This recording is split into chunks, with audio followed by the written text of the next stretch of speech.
Cop killer fights for his life. With less than a week before David Powell is set to die, new efforts are underway to save him. Powell was sentenced to death for shooting and killing Austin police officer Ralph Ablandeo 32 years ago.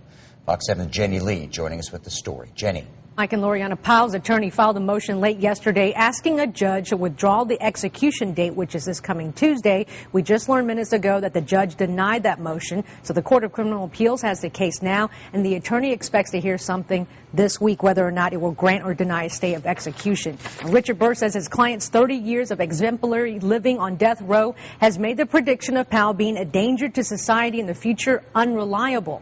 Another defense attorney sent a letter to the Board of Pardons and Parole explaining an alternative sentence for Powell that will allow him to be eligible for parole at 79. Powell is also asking for clemency. Now, Powell's uncle says there's no excuse for what his nephew did, gunning down Ralph Ablandeo with an AK-47 in 1978 in South Austin. Clemens Struve says Powell deserves to live. His own son is a Texas state trooper, but the fallen officer's sister says Powell deserves to die. This man, when he murdered my brother, he tore me apart. He tore my family apart. And this man needs to pay. He needs to pay for what he did. And he's lived too long. He's had 3 juries sentence him to death. It's time. It's past time. If someone shot my son, I would not want the death penalty.